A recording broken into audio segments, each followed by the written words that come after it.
Vous écoutez Z sur 7, le podcast quotidien de Transcanal Z. Nous sommes aujourd'hui le 21 mai. Votre podcast aujourd'hui est écrit par Arnaud Huard et animé par Jean-Pascal Ledoux. Bonjour à toutes et tous. Aujourd'hui dans votre podcast, une bonne nouvelle avec un potentiel remède belge contre le cancer. On parle beaucoup de médecine personnalisée. La construction du canal Centre Pompidou continue et on vous en parle. Le canal va permettre la création de 300 emplois directs. Et pour finir, nous retrouverons Peter de Keyser pour parler de budget défense belge et du sommet de l'OTAN qui arrive bientôt.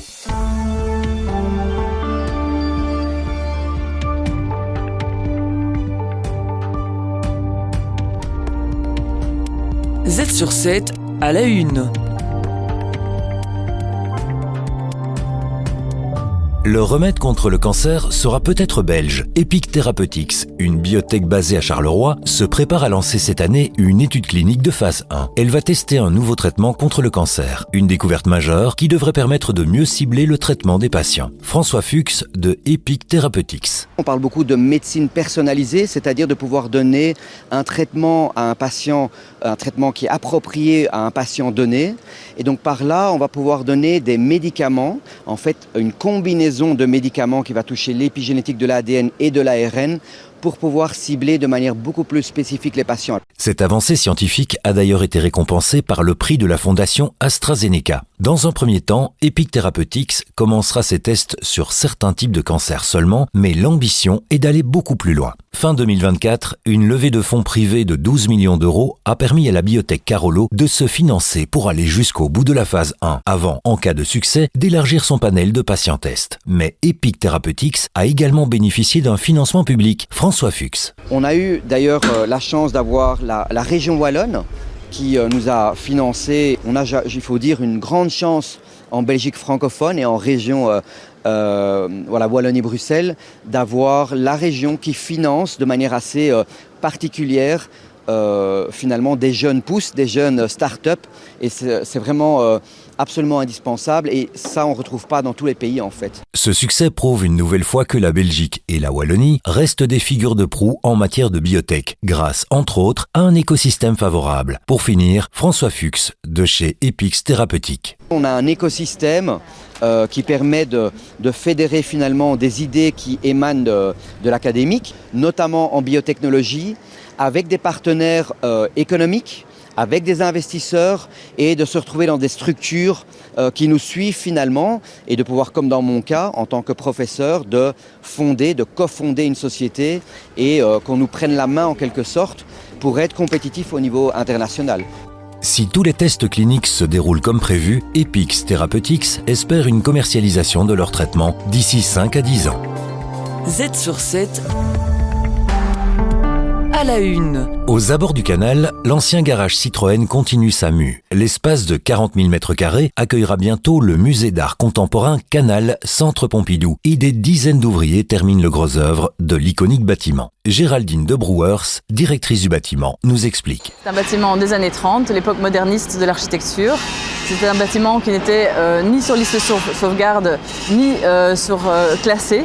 On a eu beaucoup de chance avec la région bruxelloise d'acquérir le bâtiment afin de pouvoir le restaurer et de lui rendre son âme au travers d'un programme culturel très vaste. Canal rassemblera 12 espaces d'exposition répartis sur 5 étages. Le musée s'étendra sur 12 000 m² et 7 000 m² seront réservés au CIVA, le Centre international d'architecture. Il y aura aussi des bureaux, des postes de travail, des espaces techniques, un auditorium et un parking. Un écosystème qui devrait générer une nouvelle dynamique dans le quartier. Yves Goldstein, directeur de la Fondation Canal, nous parle de l'impact du projet. Canal va permettre la création de 300 emplois directs et de près d'1 millier d'emplois indirects, donc plus de 1000 emplois directs et indirects créés par ce projet, et une injection monétaire et économique dans l'économie de la région, pour chaque euro investi par la région dans Canal, un retour x4. Le budget des travaux devrait atteindre 230 millions d'euros, dont 185 millions ont déjà été financés par la région bruxelloise, nous assure-t-on. Une enveloppe substantielle à laquelle il faudra encore ajouter celle des coûts de fonctionnement de ce projet pharaonique. Yves Goldstein. C'est un budget de 35 millions d'euros annuel qui est prévu par le contrat de gestion qui lie Bruce Canal à la région en année pleine de fonctionnement. 35 millions, ça représente un peu moins de 0,5% du budget régional.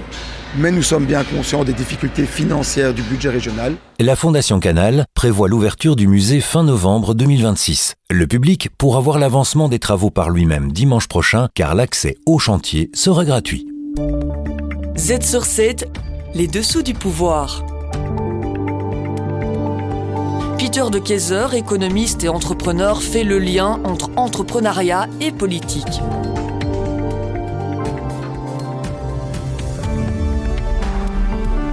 Ces dernières années, les États-Unis ont souhaité que tous les pays de l'OTAN consacrent 5% de leur PIB à la défense, et la décision de s'y résoudre devrait être prise lors du sommet de l'OTAN en juin. Pourquoi la Belgique ne peut-elle simplement pas le faire ? Pourquoi d'autres pays insistent-ils ? Et comment la Belgique risque-t-elle d'être laissée pour compte ? Nous répondons à ces questions en 5 points. Plongeons-nous dans le vif du sujet. Tout d'abord, pourquoi la Belgique ne peut-elle tout simplement pas consacrer 5% de son PIB à la défense ? C'est simple, l'argent et la politique. La Belgique a une dette publique de 105% de son PIB et un déficit budgétaire de 4,6%.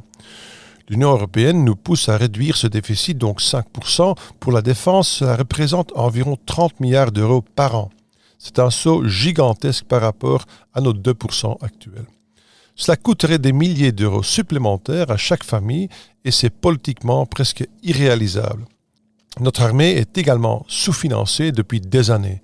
En 2017, nous n'avons dépensé que 0,9% de notre PIB et la plupart de cet argent va aux pensions, pas aux nouvelles armes. Passer à 5% demande un changement complet, il n'y a pas de soutien pour cela à l'heure actuelle. Deuxièmement, pourquoi les États-Unis et d'autres pays insistent-ils pour des dépenses de défense de 5% ? Les États-Unis, sous la présidence de Trump, estiment que la norme actuelle de 2% est trop basse. Il affirme que de nouvelles menaces comme la Russie, la Chine et la cyberguerre exigent une armée de l'OTAN beaucoup plus forte. La guerre en Ukraine a renforcé ce sentiment. Les États-Unis veulent également se concentrer davantage sur ce qui se passe en Asie, donc la Chine, et souhaitent que l'Europe puisse assurer sa propre sécurité. Des pays comme la Pologne, qui dépensent déjà 4%, et l'Estonie, proche de la Russie, soutiennent cela car ils se sentent directement menacés. Les États-Unis eux-mêmes dépensent 3,2%, mais assument la part du lion des coûts de l'OTAN. Et Trump veut que l'Europe paye davantage. Lors du sommet de l'OTAN à La Haye, il veut élaborer un plan pour atteindre 5% d'ici 2032. Avec 3,5% pour les militaires et 1,5% pour les domaines comme la cyberdéfense. L'Allemagne soutient déjà cela, mais pour la Belgique, cela ressemble à de la science-fiction. Troisièmement, la Belgique considère déjà 2% comme le maximum. Comment la Belgique risque-t-elle de s'isoler avec cette norme de 5% ? La Belgique se retrouve de plus en plus seule. Le sommet de l'OTAN à La Haye sera crucial et la pression est énorme. Avec notre position selon laquelle 2% est déjà plus que suffisant, nous nous retrouvons en bas de la liste de l'OTAN, tandis que plus de 20 pays atteignent déjà les 2% et veulent même aller plus loin. Les États-Unis et des alliés comme la Pologne et l'Allemagne considèrent 2% comme une plaisanterie et veulent atteindre 5%. Si la Belgique ne suit pas, nous risquons de perdre la face. Notre armée est également tellement dépassée que nous dépendons d'autres pour, par exemple, la défense aérienne. Bruxelles abrite le quartier général de l'OTAN, mais si nous n'investissons pas, nous perdons en crédibilité et en influence. Cela fait de nous un maillon faible à une époque où l'Europe doit être plus forte. Pour revenir en arrière, comment nos dépenses se comparent-elles à celles des États-Unis ? Combien la Belgique et les États-Unis ont-ils historiquement dépensé pour la défense ? Pendant la guerre froide, la défense était une priorité. La Belgique dépensait environ 3,5% de son PIB dans les années 80. À l'époque, nous avions aussi des écoles, des hôpitaux, des tribunaux et une police. Mais après la chute de l'Union soviétique, ce chiffre a chuté à 1,5% dans les années 90 et même à 0,9% en 2017. Nous en sommes maintenant à 2%. Les États-Unis ont dépensé entre 5,5 et 6% dans les années 80, car ils menaient la course aux armements avec les Soviétiques. Dans les années 2000, avec l'Irak et l'Afghanistan, c'était autour de 4,5%. En 2024, les États-Unis ont dépensé 3,5%, moins qu'avant,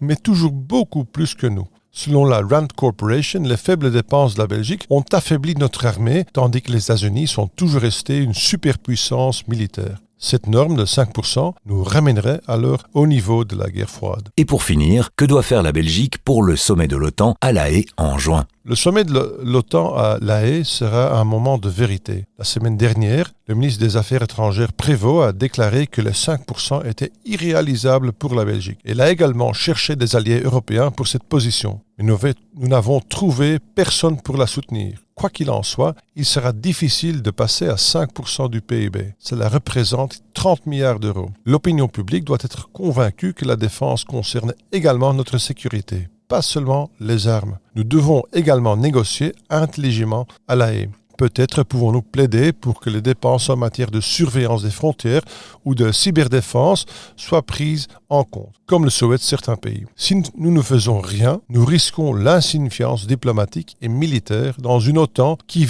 évolue très rapidement. Personne ne nous infligera de sanctions financières pour cela, mais nous risquons de devenir un paria en Europe et de manquer également des investissements militaires et des collaborations internationales.